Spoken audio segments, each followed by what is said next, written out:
several years ago, Il y a plusieurs années, j'enseignais à un groupe de responsables de la garderie comment donner une courte leçon sur l'Évangile à de très jeunes enfants. L'une d'elles tenait son jeune fils sur les genoux.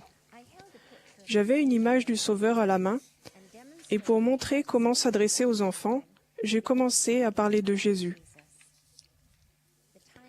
Le petit garçon s'est laissé glisser des genoux de sa mère, est venu vers moi d'un pas hésitant, a regardé intensément l'image et a touché le visage. À ce moment du dialogue, j'ai posé la question « Qui est-ce » En souriant, l'enfant a répondu « Jésus ». Il n'était même pas assez grand pour dire son propre nom, mais il avait reconnu l'image et connaissait le nom du Sauveur. Devant cette réponse attendrissante, je me suis souvenu des paroles du Sauveur.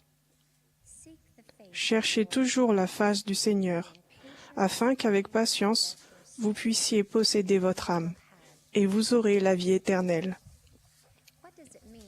Que signifie chercher la face du Sauveur? Assurément, cela veut dire plus que reconnaître sur une image. L'invitation du Christ à le chercher est une invitation à savoir qui il est, ce qu'il a accompli pour nous et ce qu'il nous demande de faire. Nous ne pouvons pas aller au Christ et voir sa face que si nous nous rapprochons de lui par la foi et les actes. On y parvient par toute une vie d'effort. Alors, comment le rechercher dans cette vie, de manière à pouvoir voir sa face dans l'au-delà? Dans 3 Néphi, nous avons le récit d'un peuple qui a réellement vu la face du Sauveur dans cette vie. Et bien que nous ne puissions peut-être pas le voir maintenant, nous pouvons tirer des enseignements de cette vie, de cette expérience. Après sa mort, le Sauveur apparut à ce peuple, l'instruisit et le bénit. Puis, il arriva qu'il commanda qu'on lui amena les petits-enfants.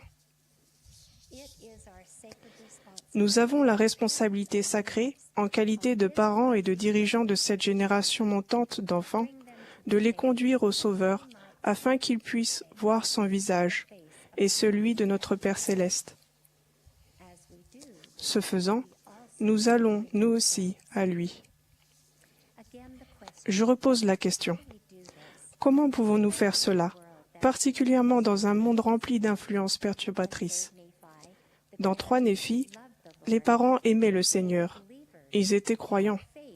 Ils avaient foi dans les miracles que Jésus avait accomplis. Ils aimaient leurs enfants. Ils les rassemblèrent pour écouter les paroles du Seigneur et obéir à son commandement de les amener à lui.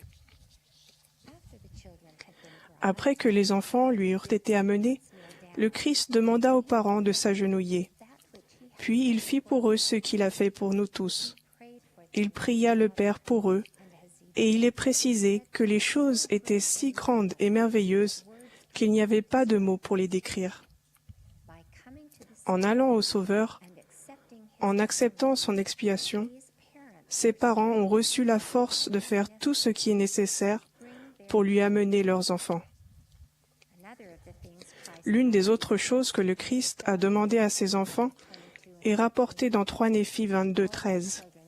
Tous tes fils seront disciples du Seigneur, et grande sera la prospérité de tes fils. Ainsi, après l'expérience qu'ils eurent avec le Sauveur, ses parents néphites instruisirent leurs enfants à son sujet. Ils leur apprirent à l'aimer. Ils leur enseignèrent son évangile. Ils leur apprirent à le vivre. Ils les instruisirent si bien qu'il y eut la justice et la paix dans le pays pendant 200 ans. Je vais vous demander de regarder autour de vous les personnes qui vous sont chères. C'est ce qui a le plus d'importance, notre famille. Je suis certaine que vous désirez, plus que tout, que votre famille soit éternellement avec vous. Le récit de 3 Néphi peut nous aider à amener nos enfants au Christ, parce qu'il nous donne un modèle à suivre. Premièrement, nous devons aimer le Seigneur de tout notre cœur, et nous devons aimer nos enfants. Deuxièmement, nous devons devenir des exemples dignes pour eux, en recherchant continuellement le Seigneur et en nous efforçant de vivre l'Évangile. Troisièmement, nous devons enseigner à nos enfants l'Évangile et la façon d'en appliquer les préceptes. Le fait de suivre ce modèle pour amener nos enfants au Sauveur est un processus. Regardons de nouveau le modèle. Premièrement, nous devons apprendre à aimer le Seigneur et notre famille. Cela nécessite du temps, de l'expérience, de la foi et impose un service altruiste. Alors, remplis de l'amour du Seigneur, nous pouvons aimer. Il est possible qu'il pleure à cause de ce que nous faisons, mais il nous aime et il est toujours là pour nous aider.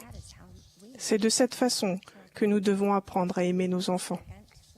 Deuxièmement, nous devons devenir des exemples de valeur. C'est également un processus.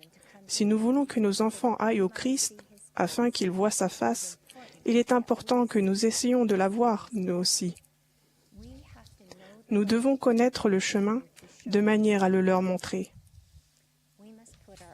Nous devons mettre notre vie en ordre afin que les enfants puissent nous prendre pour exemple et nous suivre. Nous pourrions nous demander, qu'est-ce que mes enfants voient quand ils regardent mon visage? Est-ce qu'ils y voient l'image du Sauveur grâce à la façon dont je mène ma vie? Souvenez-vous qu'aucun d'entre nous ne sera l'exemple parfait pour ses enfants, mais nous pouvons tous devenir des parents et des dirigeants dignes. Nos efforts pour être dignes sont en eux-mêmes un exemple. Il se peut que nous ayons parfois l'impression d'échouer, mais nous pouvons continuer d'essayer. Avec le Seigneur et à travers lui, nous pouvons avoir la force d'être ce que nous devons être. Nous pouvons faire ce que nous devons faire. Troisièmement, il y a le processus d'amener nos enfants au Sauveur en leur enseignant les vérités de l'Évangile à partir des Écritures et des paroles des prophètes, et en les aidant à ressentir et à reconnaître l'Esprit. Même les très jeunes enfants peuvent comprendre et accepter les choses de nature éternelle. Ils aiment les Écritures et ils aiment le prophète. Intuitivement, ils veulent être bons. C'est à nous de maintenir le canal ouvert avec les cieux. C'est à nous de les protéger des influences qui font perdre le contact avec l'Esprit. Nous pouvons trouver de l'aide et des directives dans les Écritures. Nous pouvons alors apprendre à nos enfants comment y trouver leurs propres réponses. Nous pouvons leur enseigner des principes corrects et les aider à les mettre en pratique dans leur vie.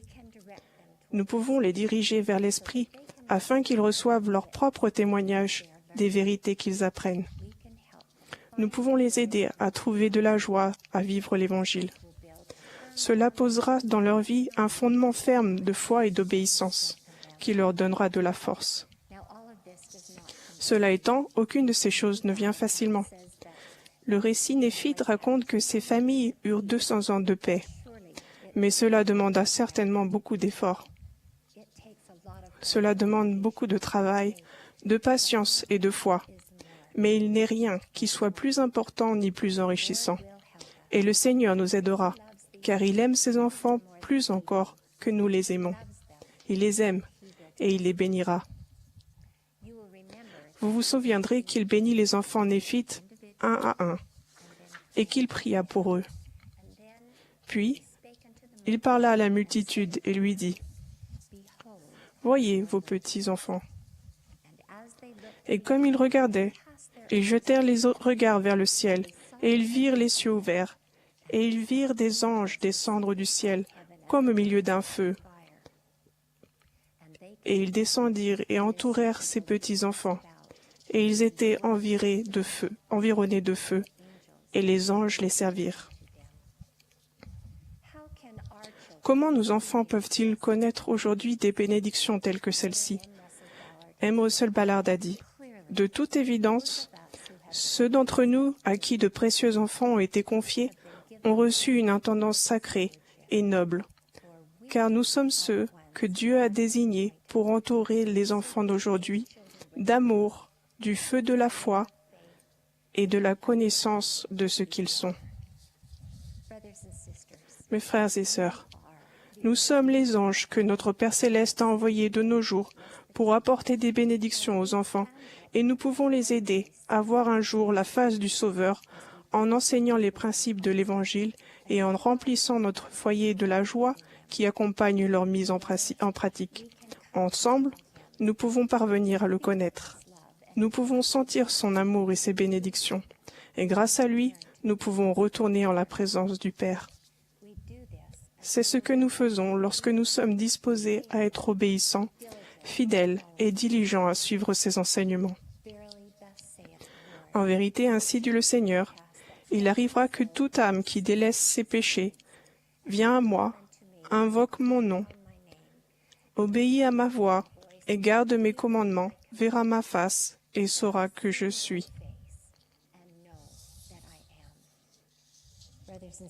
Mes frères et sœurs, je sais que Dieu vit, que Jésus-Christ est son Fils, notre Sauveur et Rédempteur. Il nous a invités à aller à lui et nous commande d'amener nos enfants afin qu'ensemble, nous puissions voir sa face et vivre éternellement avec lui et avec notre Père céleste. Je prie pour que nous nous efforcions tous de recevoir cette grande bénédiction. Au nom de Jésus-Christ. Amen.